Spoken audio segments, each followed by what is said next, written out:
Order. Order. Gregor Poynton to move the motion. Thank you, Mrs Vaz, and it's a pleasure to serve under your chairmanship. I'm delighted to begin this important debate on the fiscal impact of the UK 2024 budget on Scotland. Mrs Vaz, the Chancellor, on October the 30th, delivered a budget that was the largest ever settlement for the Scottish Government in the history of devolution. It means an additional £1.5 billion for the Scottish Government to spend in this financial year and an additional £3.4 billion next. This amounts to a total of £47.7 billion for Scotland's budget in 25-26, the biggest financial settlement in the history of devolution. Mrs Vaz, this is a budget that keeps Labour's promises to Scotland and to the Scots who put their faith in a Labour government. But the road ahead is not easy, and not all individual decisions made in the budget were easy. The appalling economic inheritance left to this government by the Tories, which gave us austerity, Brexit chaos, Boris Johnson and Liz Truss, needs clearing up. After 14 years of Tory chaos, division and decline, this budget turns the page on those lost Tory years, fixing the foundations and rebuilding our country. It supports Scottish businesses to get the Scottish economy motoring again. It provides funding for green-free ports, city growth deals, GB energy and hydrogen projects to fire up growth and deliver good jobs across Scotland. It removes connectivity black holes through Project Gigabit and the shared rural network, which boosts 4G coverage in the Highlands and Islands, and provides £125 million for GB energy, headquartered in Aberdeen, with hubs in Edinburgh and Glasgow. It funds 2 hydrogen projects in Cromarty and Whiteley. It extends the innovation cluster in Glasgow City region for a further year. It implements the 45% and 40% rates of theatre, orchestra, museum and galleries tax relief to provide certainty to businesses in Scotland's thriving cultural sector, and provides Scotland's world-renowned whisky industry by providing up to £5 million for HMRC to reduce the fees charged by the Spirits Drinks Verification Scheme, and ending mandatory stamp duties for spirits from May this year. It kickstarts growth at a local level by investing £1.4 billion in local growth projects across Scotland across the next 10 years, including £26 million for the 4th Green Freeport. The list goes on, Mrs Vaz. This budget supports working people by boosting national living wage, resulting in a pay rise for around 200,000 of the lowest paid Scots, and extends a temporary 5p cut in fuel duty, benefiting an estimated 3.2 million people in Scotland, with a benefit of £58 per year. This budget also supports Scottish pensioners and those in welfare benefits. This government's commitment to the triple lock will see over 1 million Scottish pensioners benefit from £8.6 million a year more over the course of this Parliament. Pension credit is up, benefiting 125,000 of the neediest pensioners in Scotland, and it uprates working age benefits by inflation, resulting in 1.7 million families in Scotland seeing their working age benefits going up by an average of £150. It reduces the maximum level of debt repayments that can be deducted from a household's universal credit payment each month from 25% to 15%, which will benefit the average Scottish family by over £420 a year. And that's not all. Labour's manifesto commitment to brand Scotland has also been realised. An initial investment of £750,000 this year will fund trade missions, promote Scottish goods and services around the world, and help Scottish businesses export for the first time. Mrs Vaz, this budget also marks the end of the era of austerity. It provides billions of investment in public services and prioritises investment in our economy to jumpstart growth while raising money from those with the broadest shoulders. It provides significant increases in investment to ensure we have the public funding available for Scotland's NHS, our schools and our public services. This is, in short, a budget that is good for Scotland. Alistair Carmichael. One other thing that the budget did was it removed the ring fence around agricultural support payments.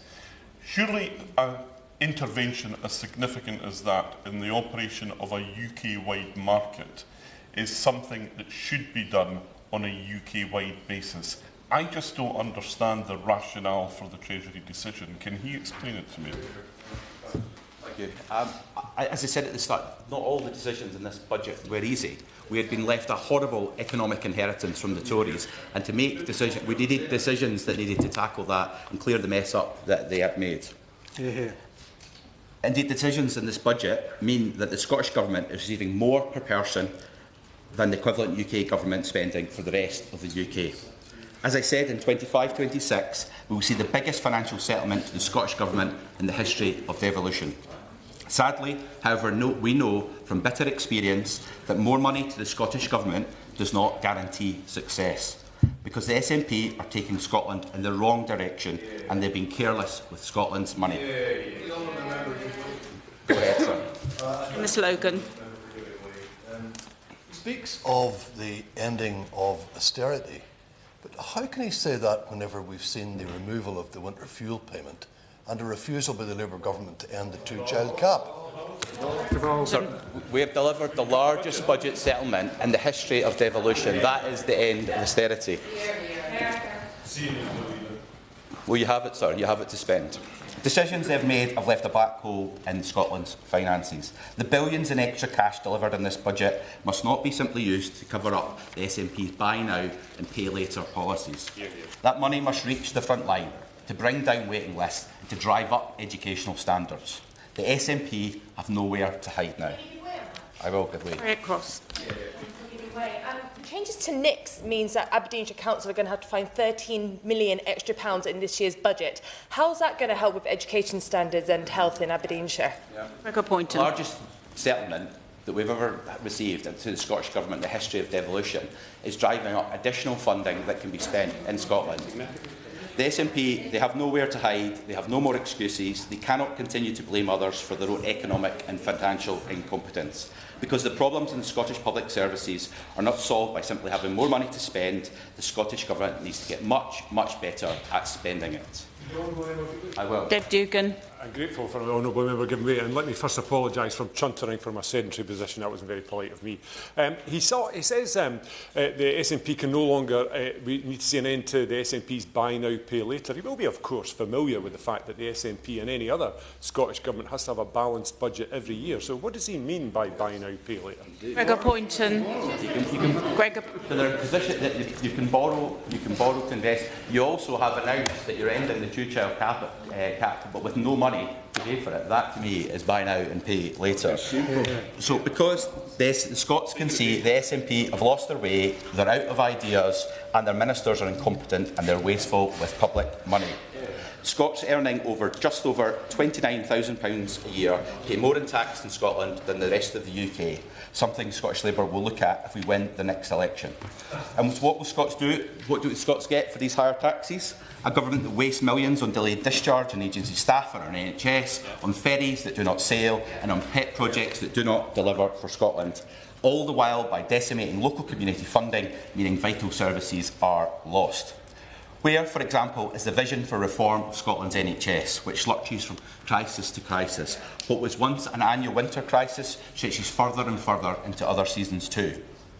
Our heroic NHS staff do a fantastic job under the most difficult of circumstances, but they and the Scottish public are being badly let down by their political leadership, who waste millions on delayed discharge and agency staff. This week, we've seen the UK Labour Government commit to a plan to get waiting times down from 18 months to 18 weeks and put in place the firm foundations to deliver proper social care services. Where is the SNP's ambition on either of those two issues? I will. Bishop.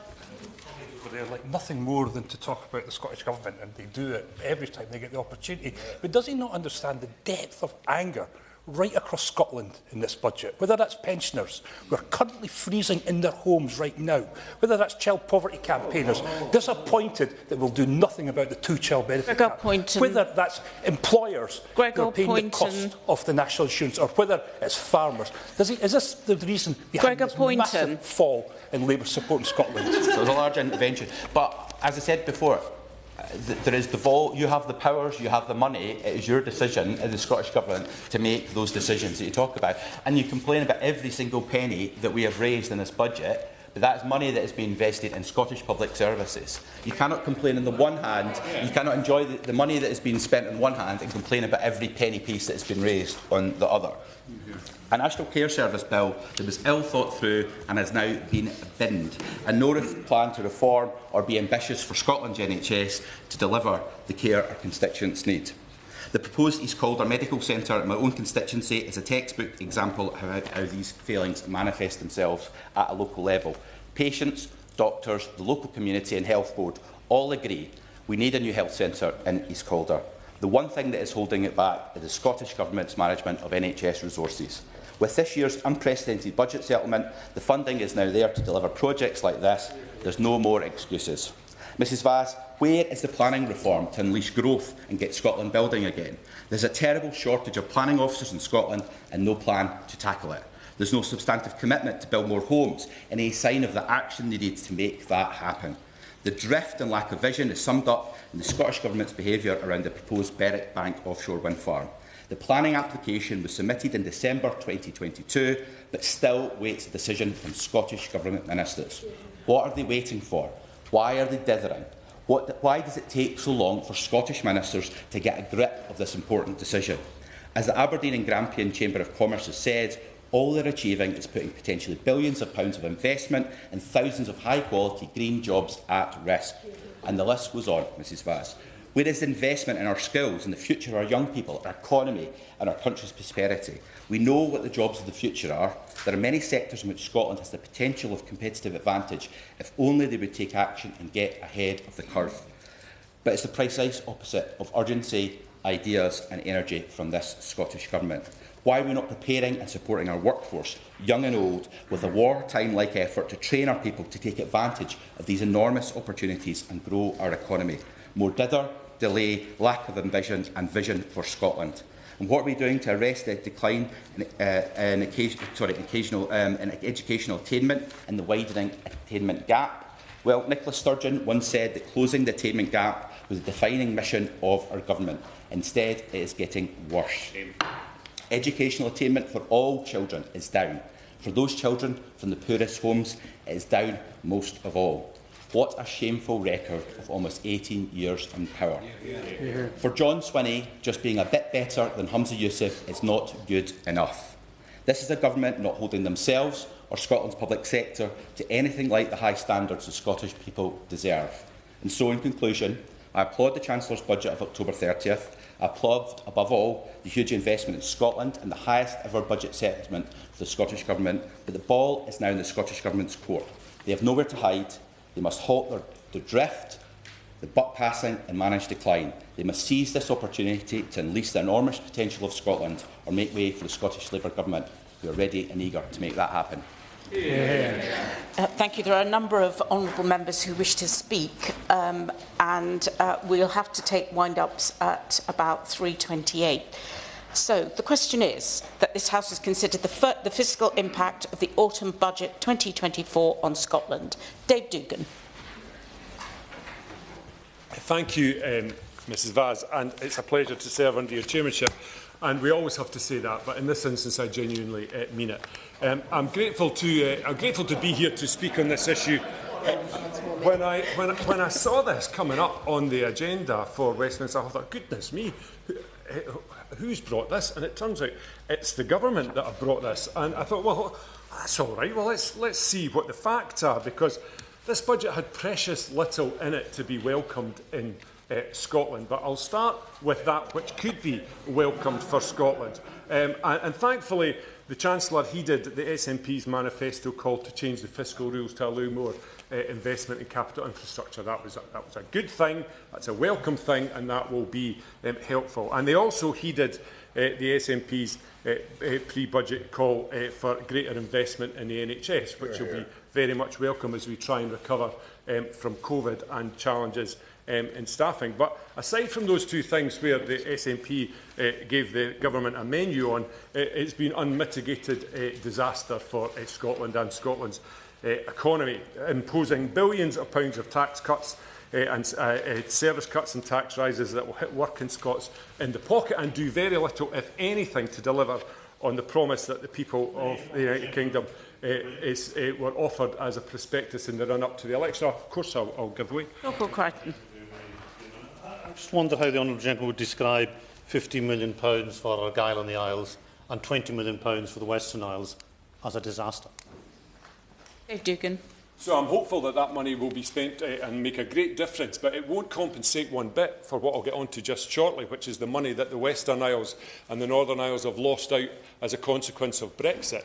And I'm going to touch on what the mover of the motion heralds, and many of his colleagues herald, as the largest, I'll just do it now actually, the largest budget settlement for the Scottish Government, as though budget settlements go up and down. They continually go up. Every latest budget settlement is the biggest budget settlement since the last one. I've run out of opportunities. I've not run out of opportunities to point out how the basics of fiscal policy and basic economics work on this government as the various bills have passed through the chamber. And here we are again. So, all power to the honourable gentleman's communities, and I hope they get great benefit from that. But it doesn't compensate fully for that which they've lost. And no mistake, £40 billion of tax rises represents the biggest rise since Norman Lamont in 1993. And don't forget, Mrs Vaz, that when this government came in, they inherited the highest tax burden in living memory, or certainly at least since the end of the Second World War. So it's not like this was highest. So it's not like this was introduced on some sort of low taxation holiday spree and the Labour government came in and put taxes up to compensate for that. They were already the highest that anybody can remember, and now they've gone up by the highest level again in 32 years. Absolutely eye-watering. And the Chancellor's refusal to step back from the winter fuel payment cut to around 900,000 pensioners is absolutely... and they're chanting, Mrs Vaz, that it's devolved. No. They're chuntering that it's devolved, but of course let's get it on the record that it didn't used to be devolved, and at the same time as they devolved it, they went and cut the budget. That's your Labour government at a UK level for you. So yes, I know it's devolved. No. If the honourable gentleman can get one of his colleagues to intervene, I'll take them. The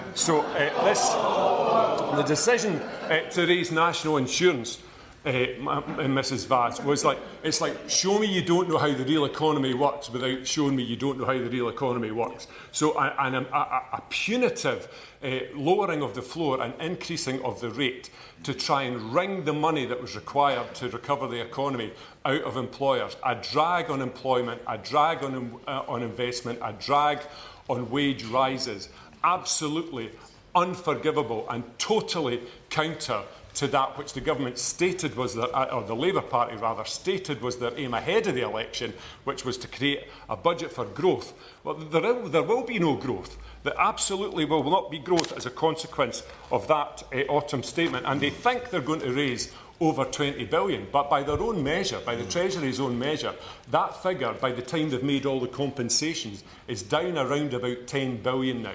So it's a massive swage of pain for very little gain in the investment. And also, when the mover of the motion said the SNP are very keen to spend the extra money that we're going to be getting, but we won't be saying how we would raise it. Well, I actually will tell them how we'll raise it, and it'll be a much more cogent way than the Labour government in Westminster has said that they will do it. And over and above that, in the Scotland-specific context, Mrs Vaz, the duty hike on Scotch whisky was an indefensible tax grab, in the words of the industry itself. But somehow we're expected to believe that this is all going to be okay, because Anna Sarwar is going to speak to the Chancellor about it, and the Chancellor will presumably do what the UK government always does when Labour in Scotland asks them to do something, which is absolutely nothing, if not the exact opposite. The mover also talked about energy. Well, you should go up to the north east of Scotland and talk about energy, because we're 6 months into this government and there's absolutely no evidence whatsoever of GB Energy making any impact in Scotland whatsoever. The last time I checked, they had one employee and they were based in Manchester. And also, he talks about investment that's going to be realised by that. Well, somehow, the Acorn project in Scotland, which is the most deliverable CCUS project across GB, has still not been funded by the Labour government, despite the fact that they funded a further two on top of the already two CCUS projects in Scotland, in England. So that's England 4, Scotland 0. It's like a football match, sadly, Mrs Vaz. I'm very happy to Tracy give way. Gilbert. I would just like to ask one of our friends to the point that was made earlier around Berwick Bank and the consenting and that in terms of green jobs and when that will happen to enable that investment to come forward. Another example of being held back. Well, like her, I'm very hopeful that we'll see Berwick Bank approved and get into the construction phase as quickly as possible to cement Scotland's enviable position as the renewable powerhouse of Europe, Mrs Vaz. And I know that the honourable member shares that ambition like I do. But what we're talking about is due process. And I think it ill behoves elected members of any stripe or in any parliament to get to meddle in the statutory process of consenting major developments. So that will unwind in the way that it unwinds, but I very much hope that it's positive and I very much hope that it's expedient. And turning, Mrs Vaz, to WASPI women, they will absolutely be left wondering what they've done to deserve such a catastrophic betrayal by the Labour Party on their very modest and reasonable ambitions. I raised at the autumn statement that it was fantastic news that the government, to be fair, had made sure that the money was there for the infected blood scandal and also to make sure that the postmasters were properly compensated. Neither of those two scandals were of the UK government's making, well, deliberately of their making, certainly in terms of the blood scandal, infected blood scandal, but the WASPI women was. And that's the one that we now know that they've turned their back on those people in the most reprehensible way possible. The Chancellor promised a growth budget. The mover of the motion says this is a growth budget. Well, sadly, GDP will remain unchanged over the next 5 years.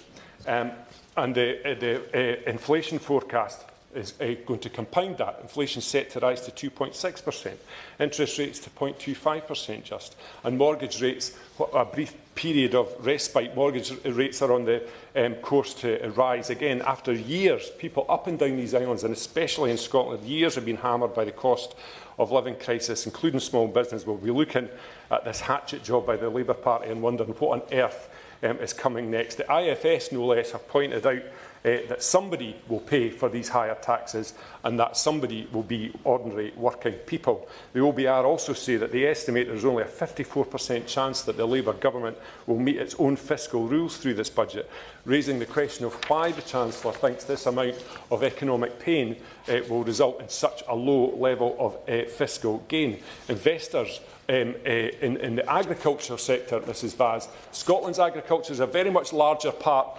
of Scotland's economy than agriculture is of the UK economy. And I'm sure the Chancellor never bothered to speak to anybody in Scotland about her raid on agriculture with her farmers' death tax. They could have done something progressive to stop outside investment and farmers disrupting that market, but they didn't, and they threatened the very existence of Scottish agriculture.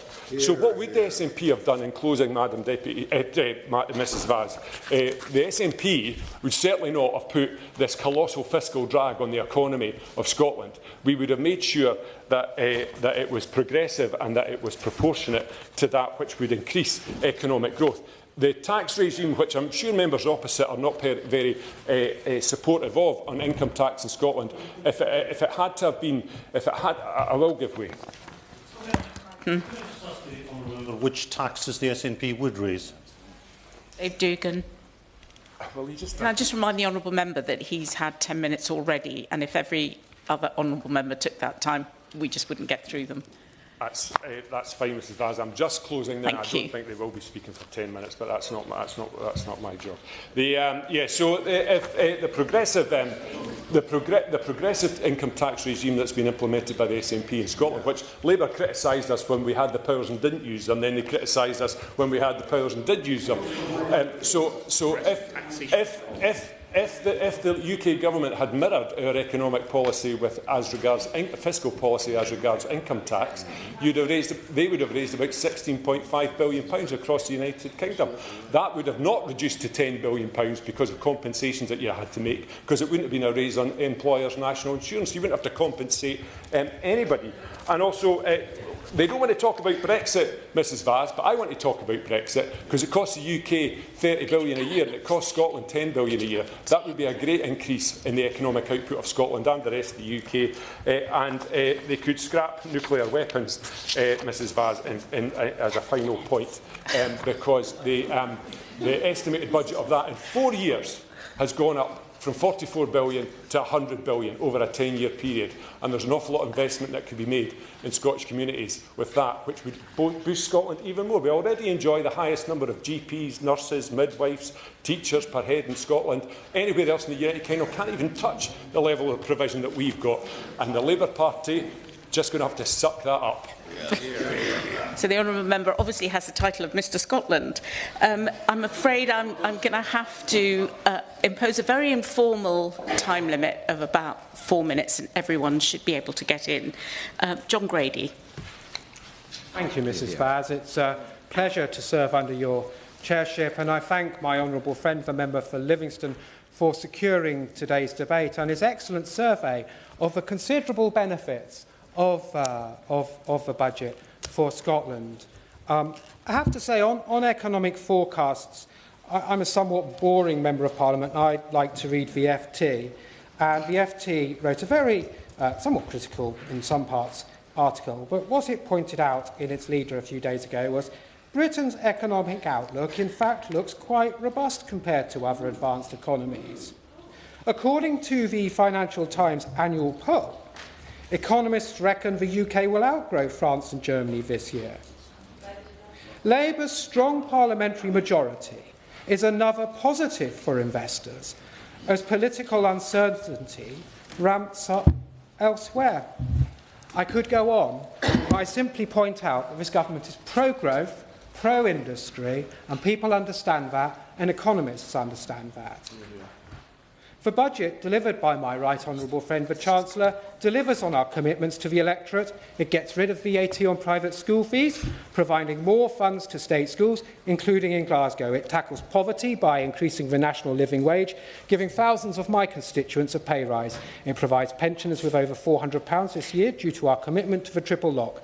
And we are reducing the level of deductions that can be made for universal credit payments, a boost to struggling families in Glasgow. Now, if one was to listen to the SNP, one might think that this budget was absolutely terrible news for Scotland and an absolute disaster. In fact, it delivers the largest settlement for Scottish Government ever, £4.9 billion of additional funding over the next 2 years. A UK Labour government and 37 Scottish Labour MPs delivering for Scotland. This significant boost to Scotland's public finances is critical, with nearly 1 in 6 Scots on an NHS waiting list. And as we heard just before Christmas, there are many, many people who have been waiting for over 2 years for NHS treatment in Scotland, many, many more proportionally than in England. 1 in 3 Scots children are regularly absent from schools, and there are declining police officer numbers on the street at a time when people are petrified about crime. Scotland's public services are in utter crisis after almost 18 years of SNP misrule. And this government has provided the SNP government with the money. They have no excuses. They must use the funding wisely to clear up their mess. Now, SNP and Tory colleagues have repeatedly criticised the government's budget, but have failed to offer a credible alternative. Time and time again, they say we should spend more money, yet fail to explain where the funding should come from. This is not credible. One hears about magic money tree economics. Here we have a whole forest of magic money trees. Yes, we have made difficult decisions in our budget, but government is about confronting difficult decisions to manage public finances carefully.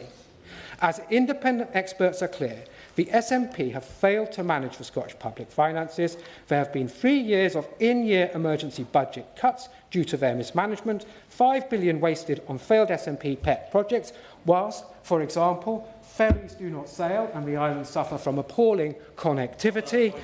The SNP, may I say, I think time's marching on and there are many people who wish to speak. The SNP cannot be trusted with public money, and remember, this is the public's money. People in Glasgow East face much higher income tax rates than their counterparts in England because of the SNP government's mistakes. As my friend, the Scottish Labour leader Anna Sarwar set out yesterday, After nearly 2 decades of SNP failure in government, Scotland needs a new direction. It needs a new government with new hope, new thinking and new solutions, not more of the same divisive politics of the last 2 decades. On July the 4th, people of Glasgow made a choice, and that is that our great city, in its 850th year, should be represented by a Labour government. That Labour government has delivered for Scotland by providing a record funding settlement. Scotland chose a Labour government, electing 37 Labour MPs. This budget, with its record increase in funding for Scotland, demonstrates the Labour government's absolute commitment to Scotland. I'm obliged.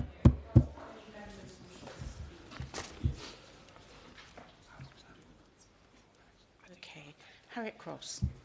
Thank you, Madam Chair, and I congratulate the honourable member for securing this debate. But I do find it odd how Scottish MPs have been celebrating this budget as if it's the best thing ever to come to Scotland, especially as it is nothing short of disastrous for so many of our key sectors which underpin Scotland's economy, its communities and livelihoods.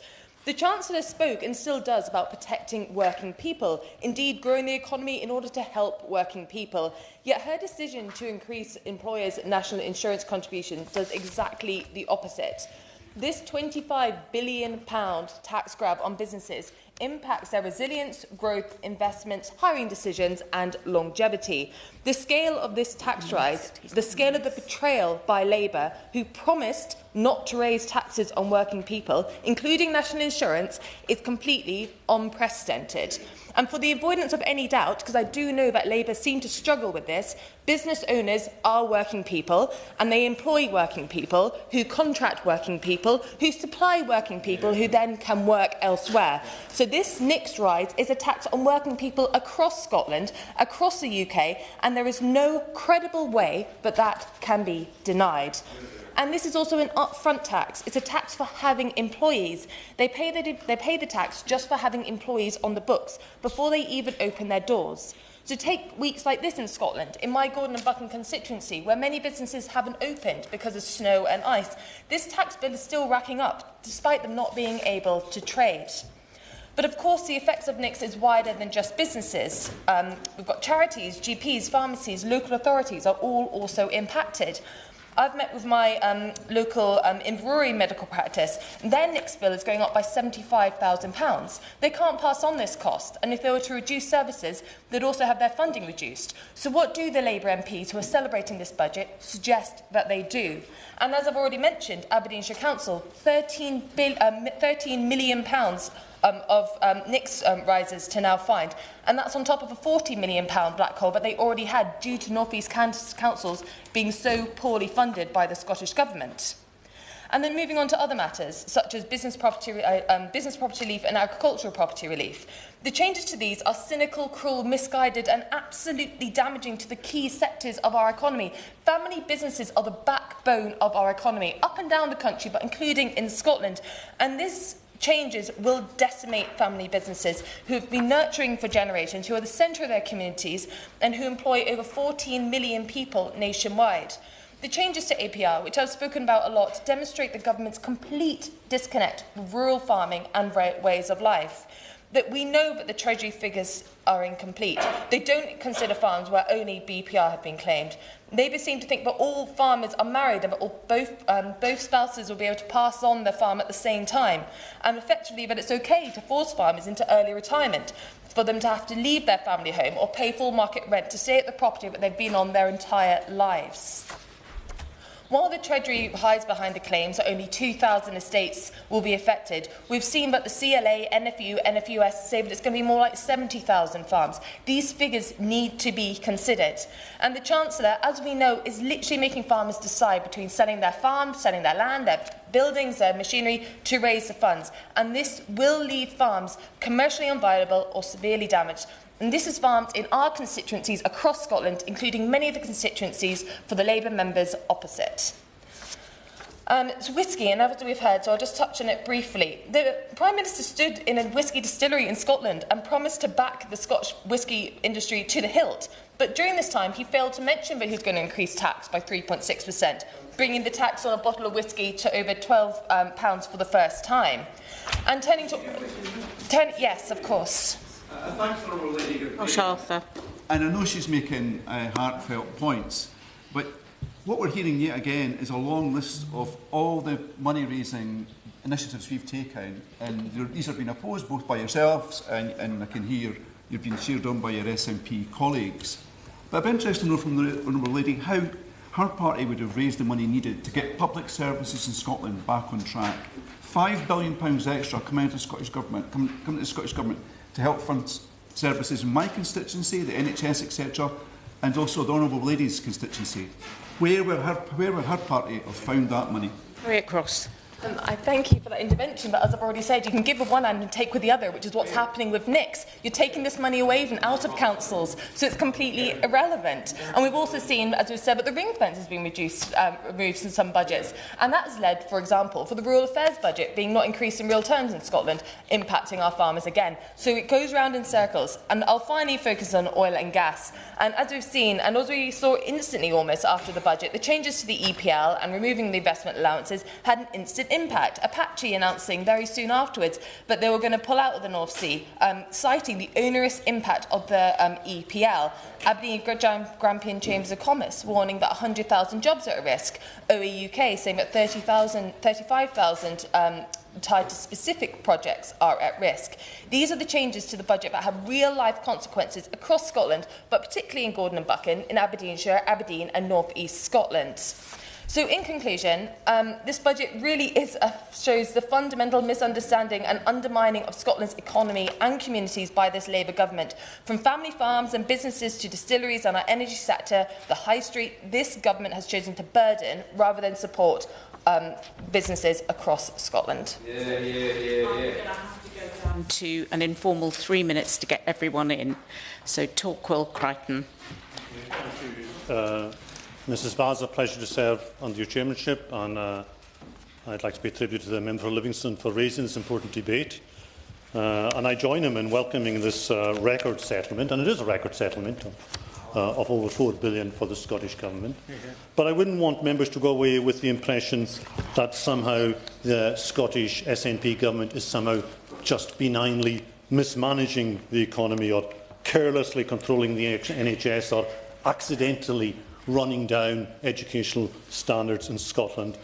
They are involved in nothing less than the willful destruction of the pillars of public life in Scotland and public services, because they're neglecting to make difficult decisions, putting off the reckoning there must be in education, where we must leave educationists to educate and teachers to teach, neglecting transport, willfully neglecting transport in the Western Isles and the West Coast, and the health needs of constituents like mine in the Western Isles. My honourable friend spoke about 1 in 6 Scots on waiting lists. Madam Mrs. Vaz, in the Western Isles, my constituents, they're not on waiting lists, they're waiting for the sound of a helicopter to take them to hospital, because the NHS does not properly function in the Western Isles, thanks to the neglect and the lack of resources given to it by the Scottish Government. In the Western Isles, people do not take an ambulance to hospital or a taxi to hospital, they take a bus to an airport, to take a small flight to another airport, to take a flight to a mainland airport, to take a taxi to hospital, to get chemotherapy. That's the state of the NHS in Scotland under the SNP, and I will give way.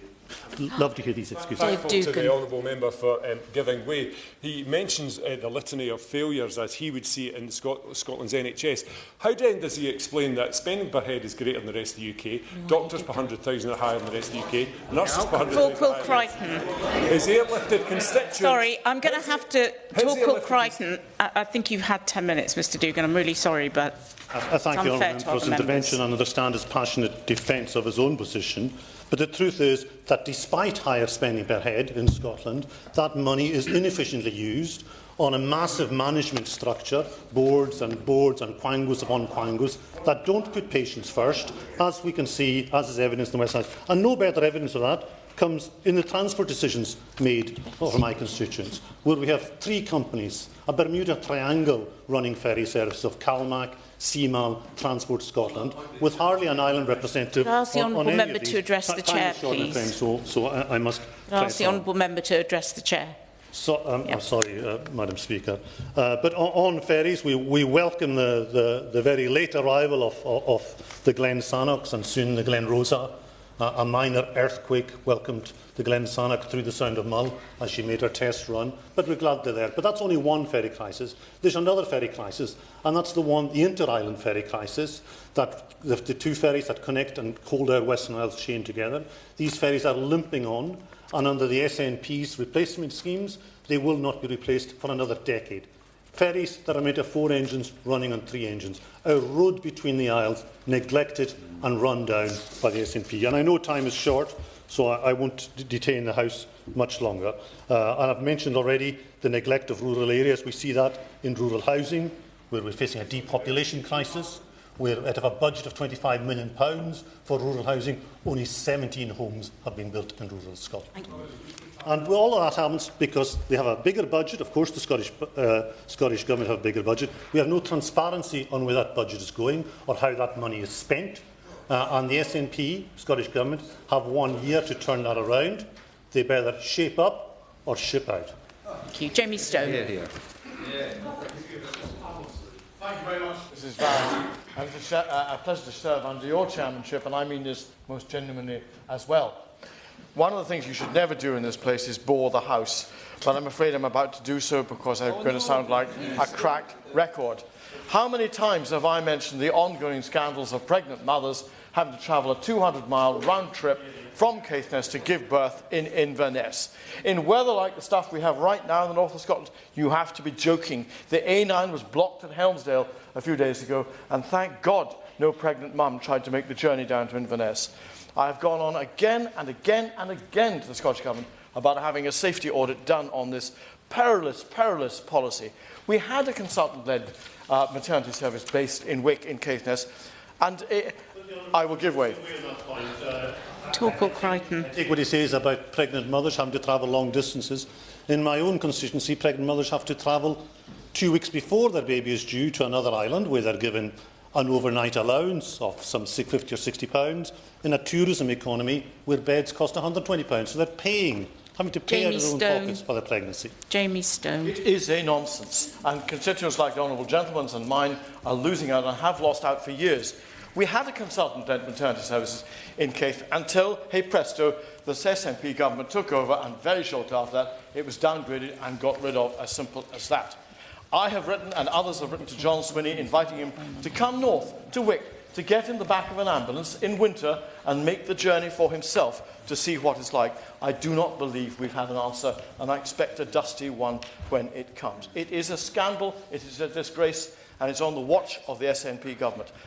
Let me go further. Right now, we have one psychiatrist in the north of Scotland, one, and we have a huge problem of mental health for young people. Right now, I just rang a mother this morning, Kirstine Campbell from Caithness. She thinks it's 2 or 3 years before a child can be seen by a professional to sort out the problem. During the election, I spoke to a mother in Everton in Easter Ross. She told me how her child, I won't name her for obvious reasons, she told me how her child hadn't been to school for a number of years because of the fact that the school could not deal with the issues that this poor, wretched child had. It is a scandal. So, all I'm giving you in the short time available, Mrs. Vaz, is 2 examples of failures. And turning to the subject of the debate, I sincerely hope, I pray, that the Scottish Government will use this extra money to address these issues finally, before it's not too late, before something terrible happens on the young mental health front, or a mother or a child could indeed lose her life, or the child's life. We had an issue where a mother pregnant with twins, one twin was born in Golspie, and the other one had to be born in Inverness. Imagine how awful that is for a family like that. It's a shocker. And I close with this point. Look, the 2 issues I've outlined to you are issues that really, really, really matter to ordinary people. Absolutely, they're massive out there.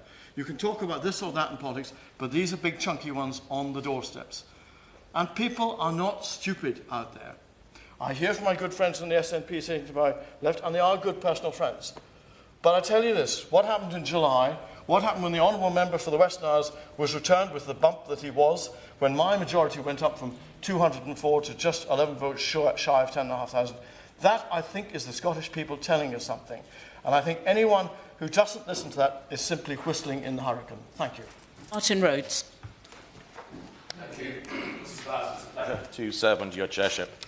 The budget of autumn 2024 marked a significant change, a break from the recent past. For too many years, Scotland and the rest of the UK has suffered from an era of austerity, bouts of ideologically charged fiscal and economic illiteracy, and a failure to invest in the present to deliver for the future. The UK budget heralded a new era of growth and investment for Scotland. It keeps the promises to Scotland made at the general election, ending the era of austerity, providing billions for public services, and prioritising economic growth. As has already been highlighted in this debate, the budget delivered the largest funding settlement for Scotland in the history of devolution. What we get in this budget is an end to the flawed, ideologically driven years of austerity, replaced with investment, sound public finance and redistribution. The budget delivered a pay rise for 200,000 of the lowest paid in Scotland through increases in the national living wage. A key test of any budget is how it balances the cost of expenditure and the raising of revenue to cover that expenditure. The significant test is who gains benefits and who covers costs, and how they are balanced. Inevitably, in most budgets, costs and benefits are spread. But what is key is how the distribution is stacked up. This budget shows a very clear pattern of redistribution. Those with the most bear the greatest costs, and those with the least gain the greatest benefits. The budget, together with the government's commitment in the New Deal for Working People and the Employment Rights Bill, indicate a significant and welcome change in direction at the UK level with direct benefits for Scotland. Investment for economic growth, resources for our public services, an end to austerity with a commitment to redistribution running through it. The approach by the Chancellor, this break from the recent past, needs to be built upon by the Scottish Government. Sadly, the Scottish Government's recent government proposals failed to show the leadership required. Despite the record level of funding in the UK budget for the Scottish Government, the SNP Government has failed to use the opportunity to deliver better outcomes for the people of Scotland in their budget proposals. I thank my honourable friend, the member for Livingston, for securing this debate today. I believe it is important to have such an opportunity to reflect on the scale and ambition in the UK budget, turning the page on the recent years of economic ineptitude and missed opportunities, and in its place, securing investment for economic growth and public services and redistribution of resources.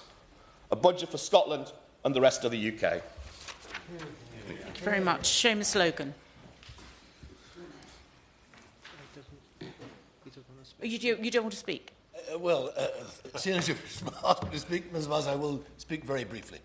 Thank you very much. I thank you for inviting me, and I'm very grateful to serve under your chairmanship.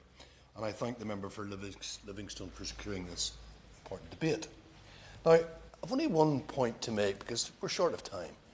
Members on the Labour benches continually mentioning to us about the ferries. The ferries. I've heard the ferries mentioned more times than I've heard Slade played over Christmas, and that was quite a lot. But you never mention HS2. The people of Scotland are paying for that. They're paying for Trident as well. They're paying for Hinkley Point. They're paying for Hinkley Point. No, I will not, in retaliation for you. No, I'm not giving way.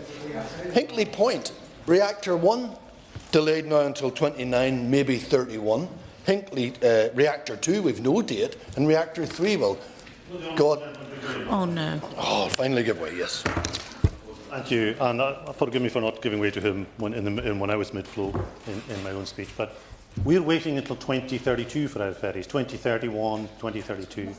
We need ferries this winter, not next decade. Seamus Logan. Thank you for your intervention, but the point I'm trying to make is that you continue to refer to fiscal mismanagement when in fact these are examples of fiscal mismanagement that the people of Scotland are paying for. This Parliament's responsible for. Absolutely. So I'll leave it there, Ms Vaz, and thank you very much. Joanna Baxter. Thank you. you, Mrs Vaz, and it's a pleasure to serve under your chairmanship. I thank my honourable friend, the member for Livingston, for securing this debate. This Labour government has committed £47.7 billion in funding for Scotland for 25-26. The largest budget settlement in the history of devolution, and that includes £3.4 billion allocated through the Barnett formula, supporting Scotland's public services to get back on their feet.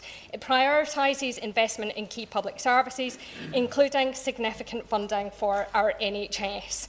That's an additional £789 million in health-related consequentials for 24-25 and £1.72 billion for Scotland's NHS in 25-26. Despite this unprecedented financial support, Scotland's NHS remains in crisis. 1 in 6 Scots now sits on an NHS waiting list. Social care remains a significant area of concern under the SNP's leadership. And whilst our UK government has announced plans for an independent commission on social care and has put in place an interim package of support, the SNP have had to abandon their National Care Service bill, wasting millions of pounds of taxpayers' money, all the while 9,000 people in Scotland wait for social care assessments and support. My constituents in Paisley and Renfrewshire South would no doubt question why, given the level of financial support the Scottish Government has, the local SNP-controlled Renfrewshire Council have just made the disgraceful decision to approve £19.1 million of cuts to health and social care provision across my constituency.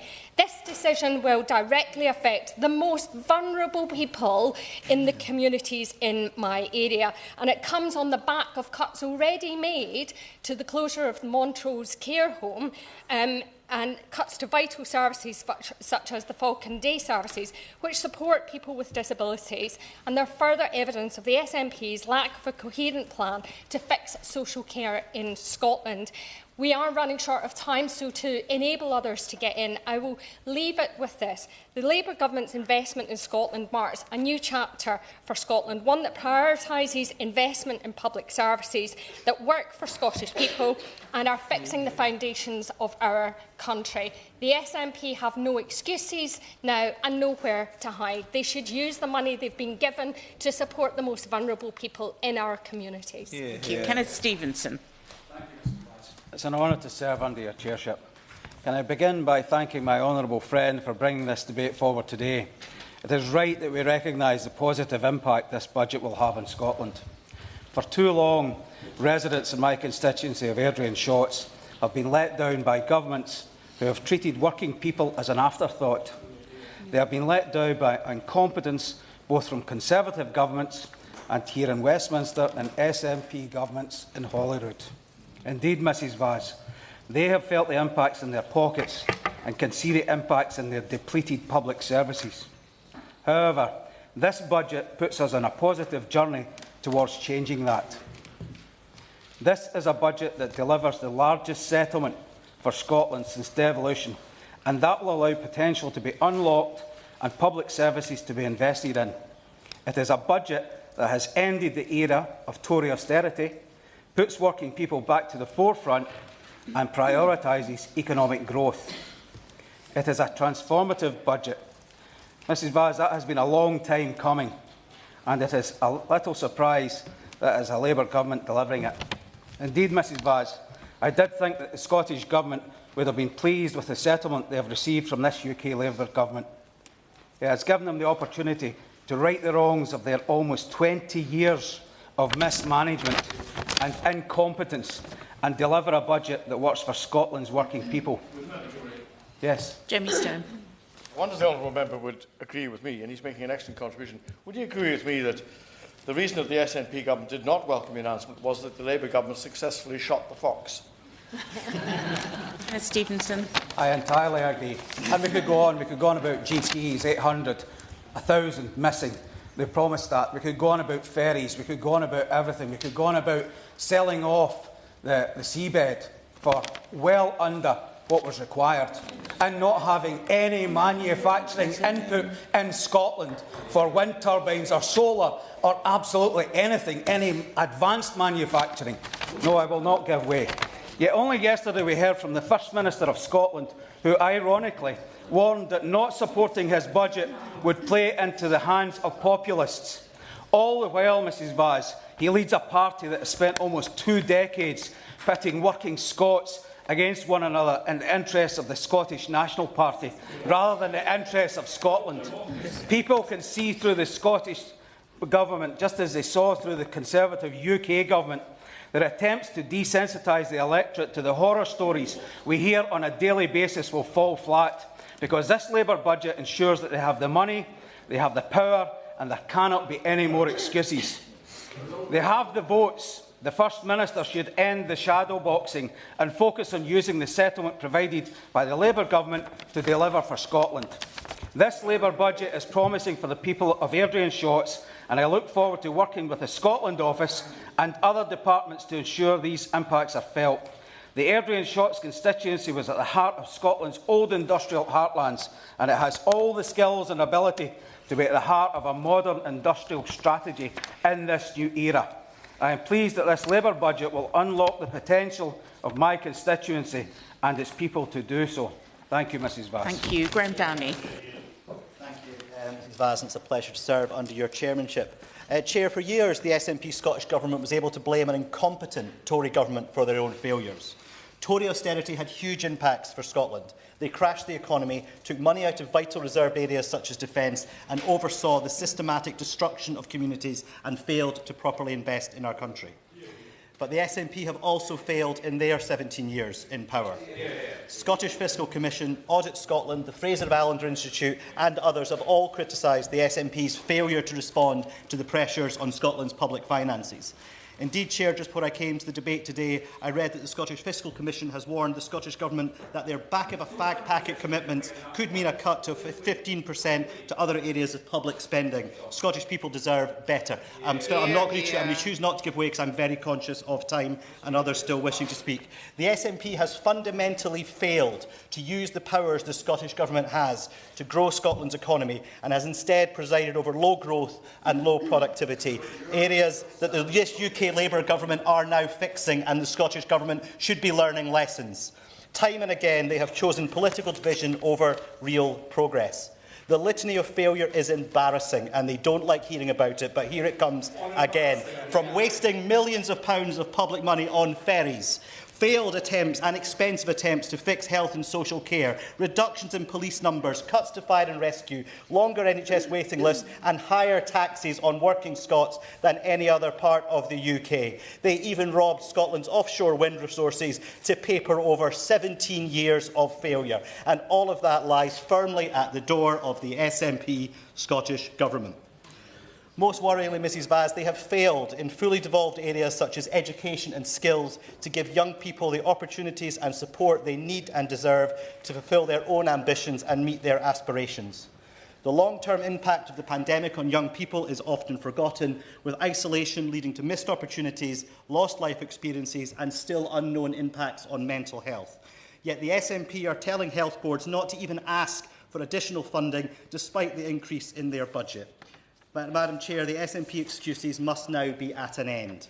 This Labour Government has ended austerity in the UK by delivering the largest budget settlement in the history of devolution, with an extra £4.9 billion available to spend. It delivers a pay rise for 200,000 of the lowest paid Scots and ends the injustice of the miners' pension scheme, giving more money to miners in constituencies like mine, with money that will now boost the economies in those areas. The question for the SNP is, what will they do now they've run out of excuses?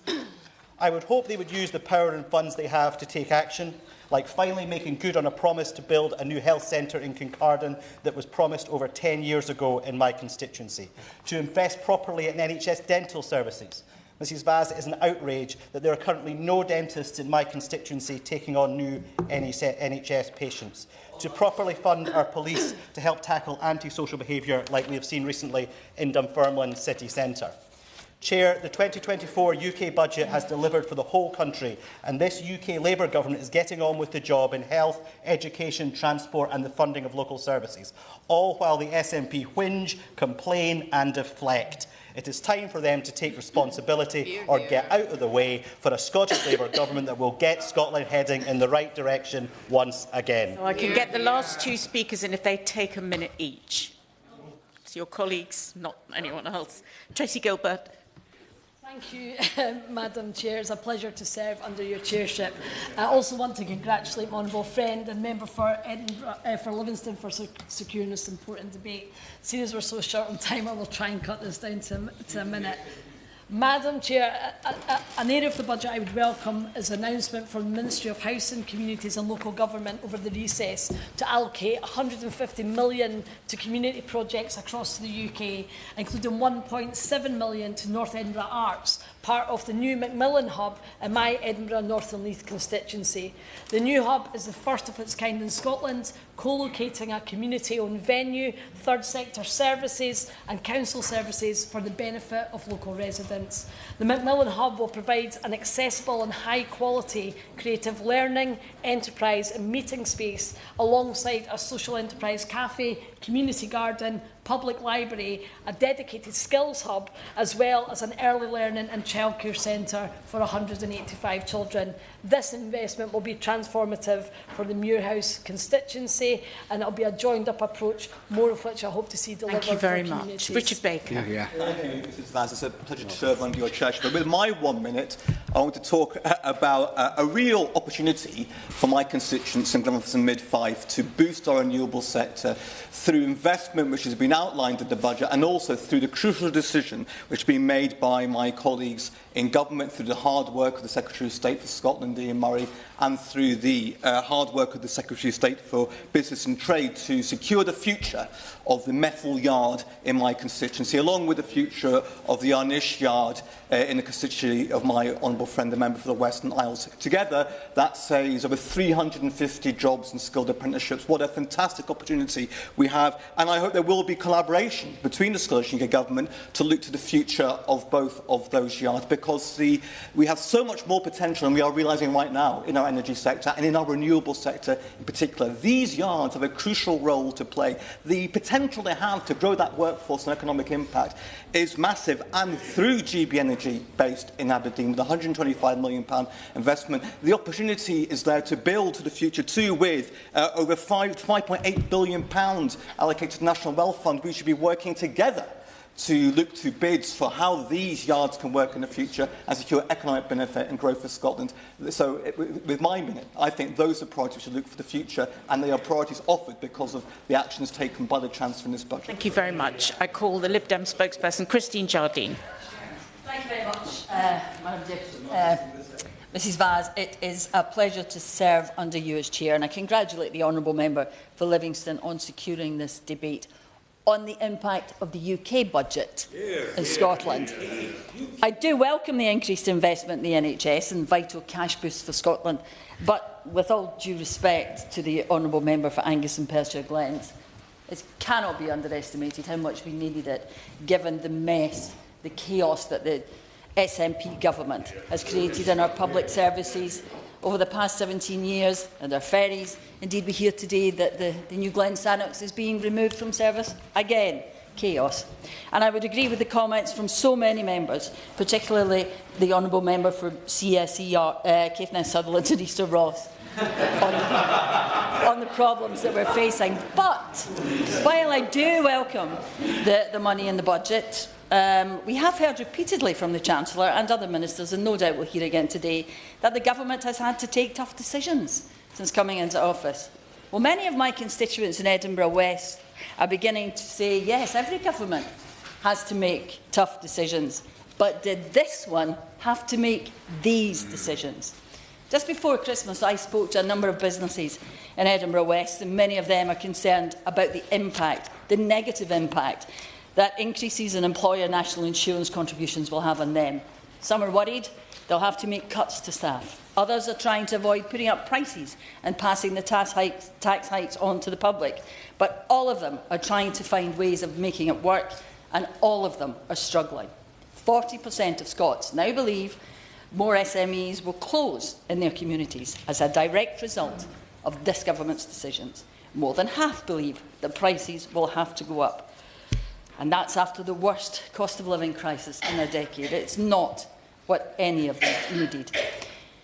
And it's also GPs and many social care providers who are coming and saying, we don't know how we're going to cope with this. Private contractors or operators who will not be eligible for employment allowance and will have to take on these extra costs directly. Within days of the budget, several GP practices contacted me. One estimated the changes will cost them more than £10,000 extra in the next year. So after 17 years of mismanagement under the SNP and the Conservatives, for 10 years, our GPs need support and investment. But everywhere you look in Scotland, the impact of this budget is not positive. Another tax change that will have direct consequences for my city of Edinburgh is the government's decision to impose VAT on private school fees. That's not just because I do not support taxing education or reducing the choice of parents that I do not agree with this proposal and see it as negative, but because it will have a real impact on both the state sector and the independent school sector in Edinburgh. Edinburgh has the highest proportion of independently educated children in Scotland, at between 20% and 30% every year. According to the local Labour Authority, 16 schools are expected to reach capacity before the end of this decade. If the predicted percentage of children dropping out of independent education into the state sector is true, the system will be stretched to breaking point. Sadly for many parents, introducing this change halfway through the school year is already causing issues. I've had representations already from parents who cannot find places for the children they've taken out of the independent sector in their local schools. Madam Chair, Mrs Vaz, there are other issues I would like to touch on. The impact on the whisky industry, and I would refer members to my register of interests. The farming industry, which was touched on by the honourable member for Buchan. But I think it's sufficient to say that Scotland, already under pressure from mismanagement by the SNP, is now facing a far from positive impact from its new government, in which it put faith at Westminster. Thank you. Opposition spokesperson Andrew Bowie. Thank you very much, Mrs Vaz. It's a genuine pleasure, again, to serve under your chairship here this afternoon. And I'd also like to congratulate the honourable gentleman, the member for Livingston, for bringing this debate today, although rather like the member for Angus and Perthshire Glens, I was a little surprised that it was a Labour MP that was bringing a debate on the impact of the budget on Scotland. And as much as I would like to spend my time this afternoon attacking the incompetence of the Scottish Government and their record, this is a debate on the UK budget brought by the UK Government, and so that's what I'll be focusing today. So I am grateful he has brought this debate and given us the opportunity to express the worry and the concern felt across Scotland as a result of this, frankly, disastrous budget that the Labour Party unveiled at the end of October. A budget that has seen already business confidence plummet, inflation tick up and hard-fought-for growth stall. Quite a feat. Don't take it from me, though. Take it from the Scottish business organisations, the Scottish Hospitality Group, who called it a blow to businesses across the country, the Scotch Whisky Association, who called it a hammer blow to their industry, Offshore Energy UK, who called it a difficult day for the oil and gas sector, the National Farmers Union of Scotland, who said it will have huge difficulties for family farms, all while the OBR forecasts lower growth for the UK as a whole. The biggest ever increases in taxes in one budget, hitting Scotland, already the highest tax part of the UK, even harder. Labour's tax-raising budget is straight out of the SNP playbook and, sadly, will hammer hard-working Scots. So let's take some of the decisions in turn. The decision to raise employers' national insurance contributions, which, by the way, they have done in a flagrant breach of their manifesto commitment not to do so. NICs have been raised by £25 billion, lowering the point at which contributions start. This Labour government is hammering the worst off, those on part-time work and those starting out, hampering their ability to get or hold a job. Labour's jobs tax will cost nearly £900 for the average Scottish job. I'd be delighted. Tracy Gilbert. Thank you, Madam Chair.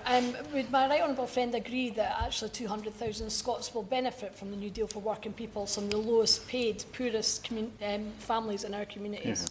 Shadow Minister. There are businesses across Scotland who are now seeking to lay people off, not employ new staff. In Aberdeenshire and the north east of Scotland, there are energy companies who are seeking to lay off staff as a direct result of decisions taken by this government. And in fact, what we are seeing is the negative impact when it comes to growth and investment in Scotland as a result of this budget will actually have a detrimental effect for all people in the workplace in Scotland. So no, I do not agree that any of the decisions taken in this budget will be to the benefit of hard-working Scots. In fact, directly the opposite. This jobs tax, the increase in national insurance contributions, is an attack on working people, on our small businesses, on our economy, by this economically illiterate, it has proven so far, Labour government. And if you are a family business, such as Walker's Shortbread, William Grant, Tunnocks or Gap Group, this situation is compounded, made even worse by the changes brought in by the government's changes to business property relief. This will mean, in Gap's case, for example, a company that employs 2,100 people and already pays more than £50 million in taxes annually, an additional tax bill of between £50 to £100 million for simply wanting to move the business to the next generation. As Douglas Anderson of Gap said to The Times yesterday, this is simply a state penalty on family businesses. It is simply unfair. So that is Labour's workers. I will give way to my honourable Dave Dugan. I'm very grateful. Would he agree with me that money talks? Despite how we might argue in here, money talks. And is he concerned then that the yield on UK government gilts is now, over 30 years, is now 5.22%, the highest, even higher than it was when Liz Truss tanked the economy? Andrew Barry. Yes, in fact, I just read that a couple of seconds before I stood up to speak, and of course that is incredibly worrying. The trajectory of the UK economy under this Labour government, I think, should give us all pause for concern. And that is why I think it is right that this debate has been brought this afternoon. It's just another reason why I was surprised it was brought by a Labour MP. Yes. If he doesn't wish to blame the SNP government for the economic mismanagement of Scotland, why does he provoke SNP members with his choice of Union Jack socks? These socks were a Christmas present from my mother, and I promised her I would wear them at work, and that's what I'm doing today. So, and they're very good socks, so thank you for drawing the Chamber's attention to them. Anyway, that was Labour's workers' tax, their state penalty on family businesses. That was its first attack on business. So let's turn to its second attack on successful Scottish industry, specifically the Scotch whisky industry. The week after Burns Night, in a couple of weeks' time, tax on spirits like whisky will rise and continue to rise by a percentage higher than CPI. Already suffering from a decision to raise duty by 10% last year, something some of us protested about from within government at the time, which led to a reduction by £300 million in revenue for HM Treasury. This move increases the tax discrimination on spirits and undermines any claim this government can have to support Brand Scotland. If this is how it treats its national export, then we really have some big questions to ask. Taxing entrepreneurship and penalising success. But not content with hammering small businesses, our workers, and our most successful food and drink export, this Labour government are intent on destroying one of our most successful industries, an industry that is integral to the economic success of the north east of Scotland, on which so many thousands of jobs and indeed our energy security depend. And I speak, of course, of our oil and gas sector. The decision to extend and increase the energy profits levy, to remove most of the investment allowances and to ban all further exploration is driving away investment and leaving us far more reliant on foreign imports. The evidence is there. Apache have already said they are pulling out of the North Sea, and there were others to follow. Labour's changes to the windfall tax will cost up to 35,000 jobs and £13 billion in economic value. And all of this so they could splurge on eye-watering public sector pay rises, buying off their union paymasters, those that supported them into government. But I haven't finished yet. Yes, of course. Joanna Baxter. Does the honourable member not agree that actually that's not buying off union paymasters? It's delivering a pay rise for hard-working Scots. Tell that to the hard-working Scots that are being laid off in Aberdeen and the north east of Scotland as a direct result of the decisions of this Labour government, as a direct result of their decision to extend the energy profits levy, ban new investment in the North Sea and preclude new exploration. Tell that to those hard-working Scots who are worried about what the decisions by this government will mean for them and their families and whether or not they will have a job in Aberdeen and the north east over the next few years. Those hard-working Scots are looking with terror at what this government is bringing down the line. But I haven't even turned to farming yet.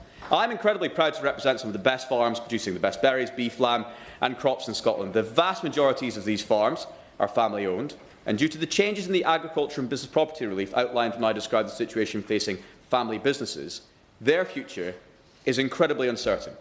Many farmers have already come into my office and have claimed it's simply too expensive, too difficult to countenance passing that farm on to the next generation. This Labour government is overseeing the destruction of our family farms. But worse than this, the naivety or the incompetence, or possibly a terrifying combination of both, has seen Labour announce the agricultural funding to Scotland will no longer be ring-fenced. A specific and pointed ask by the NFUS, both during the election and indeed in the run-up to the budget. So, the impact of the budget 2024 to Scotland, in one word, disastrous. Our small and medium businesses hammered with additional taxes. Our family firms and family farms fearing for their future. Our whisky industry punished yet again for its success. Our oil and gas industry and its workers sacrificed on the altar of Ed Miliband's eco or maybe egomania. And our agricultural sector ignored. Our union, frankly, undermined. Growth falling, confidence collapsing, uncertainty rising, people and businesses worst off. That's the impact of Budget 2024 in Scotland. And I wish my friends in the Labour Party well in trying to sell this budget to the people of Scotland, who, I'm afraid to see, seem mightily unimpressed with their performance thus far. Thank you. Minister Kirsty McNeill. Thank you, Madam Chair. It is indeed a pleasure to serve under your chairmanship. And can I first begin by congratulating the Honourable Member for Livingston on securing this debate on the impact of the autumn budget on Scotland and for his very dogged advocacy on behalf of those in his constituency who need the East Calder Medical Centre. Madam Chair, the UK Government was handed a challenging inheritance, £22 billion of unfunded in-year spending pressures, debt at its highest levels since the 1960s, an unrealistic forecast for departmental spending and stagnating living standards. This budget took difficult decisions to restore economic and fiscal stability so that this Labour Government can keep the promises it made to the Scottish people. We promised to put Scotland at the beating heart of this government. We have. We promised to end austerity. We did. And we promised we would invest in Scotland's future. We are. Madam Chair, it's no surprise to me that we've had the usual carping from parties opposite. They simply cannot face facts, because the facts are these. This was a great budget for Scotland. It ensured, I'll make some progress, it ensured the largest real terms budget settlement for the Scottish Government in the whole history of devolution, with an additional £1.5 billion for the Scottish Government to spend this financial year and an additional £3.4 billion next year. It means the Scottish Government is receiving over 20% more per person than equivalent UK Government spending in the rest of the UK. And it delivered the most for those with the least, because that's what Labour governments do. I'll make progress. Madam Chair, at the election, Scotland was offered a choice: the politics of protest or the politics of progress. They chose the latter, and the result is a budget that protects working people in Scotland and delivers more money than ever before for Scottish public services. That's what change looks like. The Honourable Member for Edinburgh West has asked if these are the choices that needed to be made, and to that I say an unequivocal yes, because this government is simply not prepared to write cheques we cannot afford to cash. Madam Chair, the spectacular recklessness of the last Conservative government is something for which we await an apology. But in the meantime, it falls as ever to Labour to do the work of repair and renewal. It is our task to make whole what has been broken and to make the long-term decisions that will ensure Scottish families can get on and not just get by. The Chancellor, the Chancellor has made clear that while protecting working people with measures to reduce the cost of living, there would be difficult decisions required. Unlike the member for West Aberdeenshire and Kincardine, we are not prepared to shirk them. Please go ahead. Seamus Logan. She speaks of broken promises or Labour keeping their promises. But what about the promise not to attack the whisky industry? What about the promise not to raise national insurance as a tax? What about those promises? Minister.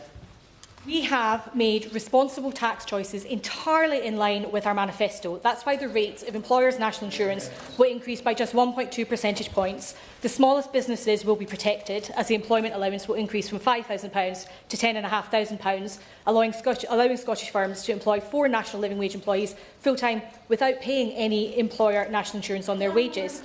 I will make some progress. This budget asks businesses and the wealthiest to pay their share while making taxes fairer. Those are Labour choices, and they're inspired by by Labour values, as my honourable friend from Glasgow North has made clear. This is a progressive budget that values redistribution.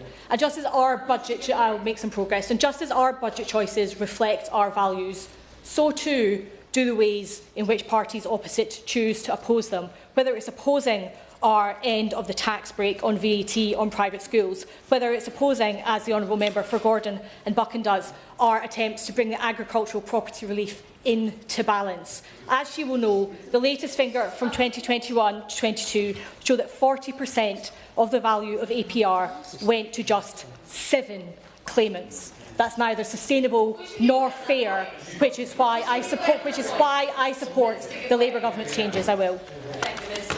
Harriet Cross. That means, therefore, that 60% went to everyone else. 60% of farms in this country relying on APR in order to pass their farms down to the next generation, on BPR as well. This is the next generation of farmers who provide us food security, who employ people in local and rural areas. Does she not think that that's a really important thing to maintain? Minister. As the honourable member will be aware, each year almost 3/4 of estates eligible for APR in the UK are expected to be entirely unaffected by these fair and proportionate changes. Ours was a budget, just as this is a government, squarely for working people. The honourable member for Angus and Perthshire Glens complained of the tax burden. Unlike the SNP Scottish Government, which simply wants to clobber teachers and nurses with ever higher taxes, we have delivered on our pledge to not increase national insurance or VAT on working people in Scotland, meaning they will not, thanks to this budget, see higher taxes in their payslips. Hundreds of thousands of workers in Scotland will benefit from an increase to the national living wage and a record increase to the national minimum wage. And the Chancellor has made the decision to protect working people in Scotland from being dragged into higher tax brackets by confirming that the freeze on national insurance contribution thresholds will be lifted from 28 to 29 onwards, rising in line with inflation so that they can keep more of their hard-earned wages. And we have begun the difficult work of restitching our fraying safety net. Thousands of Scottish households will be £420 a year better off on average as a result of our change to the universal credit fair repayment rate. Around 1.7 million families in Scotland will see their working age benefits uprated in line with inflation, a £150 gain on average in 2025-2026, and maintaining the triple lock means an increase in the state pension of £470 next year, on top of £900 this year for a million Scottish pensioners.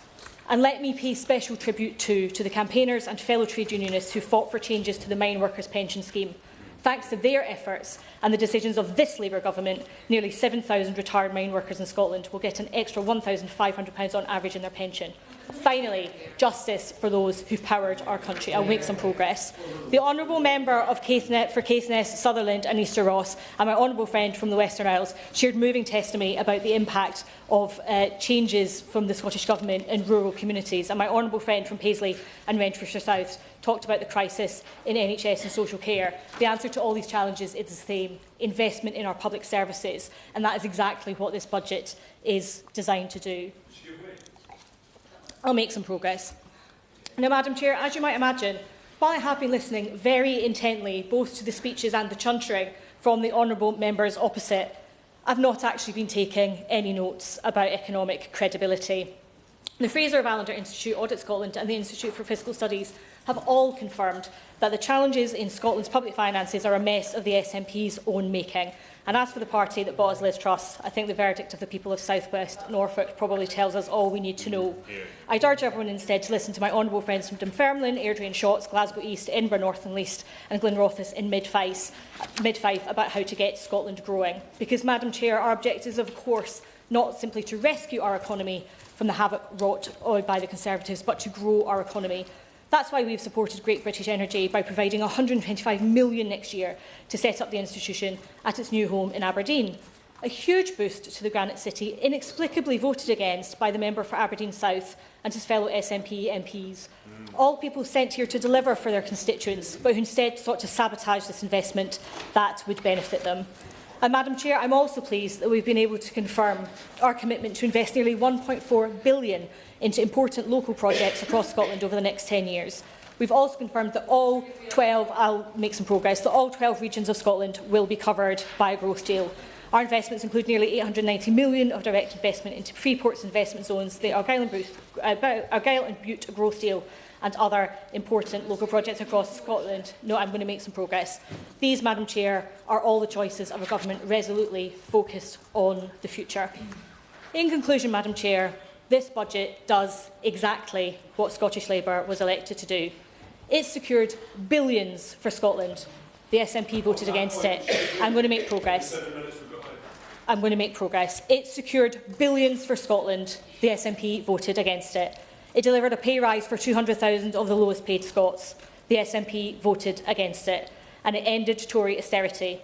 The SNP voted against it. The simple fact is they are out of road, out of excuses and out of time. This budget helps us invest in Scotland and rebuild Britain. I'm proud to tell my constituents I voted for it, and I look forward to seeing all the ways in which it will change Scotland for the better. Thank you. Gregor Poynton to wind up. Thank you, Mrs Baz. I think it's been a valuable, if not always consensual debate. And I'd like to thank the honourable members for Angus and Perth Glens, Gordon Buchan, Aberdeenshire North and Murray East. I didn't agree necessarily with all or much of what they had to say, but I do believe that their views are genuinely and passionately held. To the member for Caithness, Sutherland and Easter Ross, I know he will, but I for one won't tire of hearing him continue to raise the issues he raised in today's debate until we have resolution to them. To my honourable friends, the member for Glenrothes and Mount Fife is right to raise the opportunities we have in the energy sector that are supported with this budget, to Edinburgh, North and Leith, the New Deal for working people, Glasgow East, that business confidence is growing, Western Isles, the NHS, unfortunately, only but name in his constituency due to the mismanagement. Glasgow North, the right to say the choices that we've had to make in this budget. Paisley and Renfrewshire South, the social care problems we're seeing in Renfrewshire. Adrian Shotts, he is a champion for manufacturing jobs, and my honourable friend from Dunfermline Dollar on the mine workers' pension. The Chancellor's budget provides the Scottish Government with the largest financial settlement in the history of devolution. An additional £1.5 billion to the Scottish Government to spend in this financial year, and an additional £3.4 billion to spend in next. So let's have no more buck passing, blaming Westminster and ducking of tough decisions. This budget provides the SNP Scottish Government with more than adequate resources to deliver real and meaningful change in our economy and our public services. So let there be no question about it. Any ongoing failures are those of the Scottish Government. They must own them and take their responsibility. They have nowhere to hide. The ball is in their court. And as my friend from Midlothian, the honourable friend from Midlothian said, I was proud to vote for that budget. Thank you. The question is that this House has considered the fiscal impact of the autumn budget 2024 on Scotland. As many as are of that opinion say aye. Aye. Of the contrary, no. I think the ayes have it. Order, order.